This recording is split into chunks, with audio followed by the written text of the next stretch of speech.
Hello, everybody. This is Fernando for the latest Las Vegas Casino podcast. I do these every now and then, either when I either come back from a trip and experience new shows, or if there's something that's newsworthy to talk about when it comes to the Las Vegas casinos. And in this case, I wanted to make a video about my most recent trip there.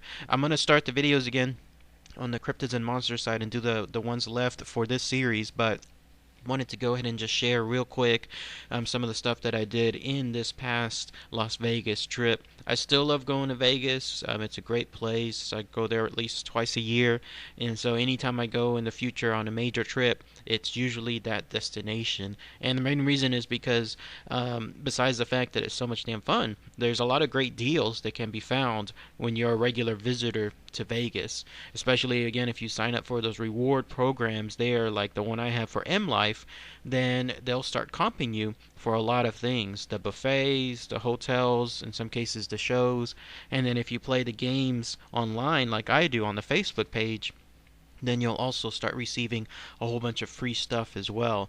So it can really hammer down the pricing with any vacation. It's the only place I know of that to this day you can visit multiple times, get reimbursed for much of your expenses, and if everything works well, you'll also make some good money off of the slot machines and some of the other games there. So with my most recent trip, I saw a couple of new shows, well, one in particular, and I'll talk about that in a future video, and it had to do with the Sin City Comedy Club. I've gone to other comedy clubs before in the past, like the Laugh Factory there at the Tropicana, and then Brad Garrett's comedy club there at MGM Grand. But this is the first time I tried one there in Planet Hollywood, and it was pretty good. It was pretty fun. Again, I'll talk about that in another episode, but it was one of the newer things that I did. I figured out by now what my MO is usually when it comes to Vegas trips, and this is why I do them again because they're so much fun. I use a lot of the exercise equipments, the rooms that are there at the casinos. For example, the ones I usually stay at, either the Excalibur or the Luxor, they have some really good fitness rooms, and I love going there in the mornings after waking up late and then starting off with a good exercise and then going out towards either the buffet or going out towards maybe some fast food stuff. So at least there it allows me to do my regular routine of exercising. Those of you, if you know me in real life, you know that I actually do exercise. Not a lot, but I exercise at least about 20-25 minutes, probably about 5 or 6 days out of the week. And it's important to do that because it makes you feel good and you do get into some good shape. So I'm not in great shape, but I would say I'm in good shape, and it allows you to keep your energy up. So me going to Vegas, I know a lot of people there, they go to relax, they go there to essentially splurge and to also pig out on a lot of things. Not me. To me, it's still about having fun, but still taking care of some business, and it has to do with the exercise machines. But they are great. There's some great fitness places there. And then part of my other MO that I figured out is doing these comedy shows, the ones that involve comedians. The great thing about them, and I'm making it part of my routine every time I go, is I'll try to go to two different sets of shows over two different nights, because the way they do it there in Vegas is they rotate comedians on a weekly basis, and if you time your trip correctly, then you can go see one show at one casino on one day. Let's say you arrive on a Saturday, you'll see a show there just out of the blue, let's say Tropicana. And then once you're there, you'll see the comedians. Give it about 2 days later, and you can go back to the same show, and it'll be a separate set of comedians. So it's like watching a whole new show again, yet from the same place, same location. And so that's what I'm going to try next. I'm going to keep doing that, because if you do that over, let's say, 2 or 3 different comedy shows, then you can really see some good stuff and at the same time keep things cheap. That was part of the good things, too, that I experienced there in Vegas. Some of the shows, the comedy stuff, they're getting much better. It seems like these people are, or the comedians, that they're giving it their best when it comes to these shows. The only time I've ever experienced a set of comedians who didn't really, I don't know, seem like they wanted to be there was at the Brad Garrett show, but otherwise that's part of my MO now. Every time I'm going now, I'm going to try to see about 2 or 3 different sets of comedy shows with the rotating comedians specifically, so that way it's like a whole new set of shows all the time. The only bad part about my trip was I had purchased a VIP package for one of the new shows that I saw that I'll talk about in another video called the Vegas the show, and the part of the VIP package included a free dinner. Well, it's not really free because you paid more for the VIP package, but compared to getting, let's say, both the dinner and the show separately, you still save some money. I love doing that too.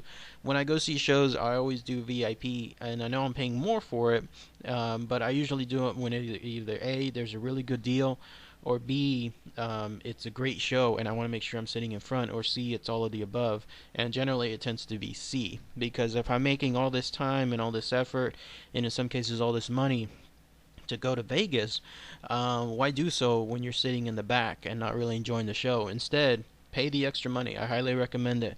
Pay that extra money, get into the first 2 or 3 rows, and you'll hugely see a difference.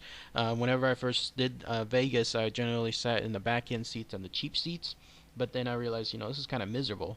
And so the next time I went, I started only doing VIP, and it is worth it. It is definitely worth the trip. Also, sometimes you get picked on, or you get picked to be part of the show, as has happened to me several times. I guess I have that kind of face, and whenever that happens, it makes it even much more memorable. So really great stuff. But in this case, with this VIP package, I bought it about 2 months or so back, maybe about a month and a half or so back, and who knew, whenever I got to the Planet Hollywood to turn in the VIP package and to pick which restaurant I wanted to for free, all of a sudden all the 3 restaurants that I was interested in were no longer there. I mean, they were there, but they were not part of the VIP package anymore. Whoever the promoter was for Planet Hollywood, and whoever set this up on that website, I think it was bestofvegas.com that I bought it from, they switched everything around to 3 new restaurants that I could give no more crap about. I mean, these were restaurants that were so obscure, so local, like they had cuisine food from who knows what part of the world, that I wasn't really interested. I was more interested in the restaurants that I was gonna pick, like involving, like, all American cheeseburgers, or anything involving fajitas, that kind of stuff, more traditional food, instead of some fine cuisine from some other part of the world that I don't want to really taste. And so I was a little bit bummed on that, because basically I just blew the extra VIP package. I mean, yeah, I got the extra VIP seats, which was good. I mean, the show was good, and again, I'll talk about that in a future episode. But as far as the extra incentive of the dinner that I was supposed to receive, I didn't use it, and I couldn't get a refund on it, because unfortunately anything involving Vegas tickets, they are always non-refundable. I mean, I guess if you cry enough and you pout enough and you threaten loss of business enough, then you might get something else comped. But I'm not that kind of person. I just simply don't do business with the company anymore after that. So in that case, they're just gonna lose my business, and I'll just have to go elsewhere. But otherwise, that was the only bad part. It was a bit of a bummer, but otherwise, the rest of the stuff was pretty good. But yeah, that was basically my trip. I would wake up every morning late. Exercise, grab some food, and then play, of course, some of the casino games. I love sleeping in the afternoons too. Whenever I finish playing the slot machines, there's nothing better than to just catch a couple of hours of sleep in the afternoon. It's fresh, so that way when you wake up at night and it's ready and it's time to go do the nightly shows, in this case my comedic shows, then everything is good to go. So yeah, at night for 4 nights in a row, I would go see my shows, and then that was it. Walk back to the hotel and then sleep for the rest of the night and do it again the next day. So pretty good stuff. Otherwise, again, look out for some videos on the new shows that I saw, and I'll talk about them here in a little bit. But I'm not really also a person that takes a lot of pictures in Vegas, only because I did it like probably the first 1 or 2 trips, and then when you've gone as many times as I have now over the years, it's just routine at this point. So there's not really much to take pictures of. But otherwise, the casinos, the gambling, the shows, the food, all of that is still top notch. So, all right, everybody. Thanks again as always. Take care.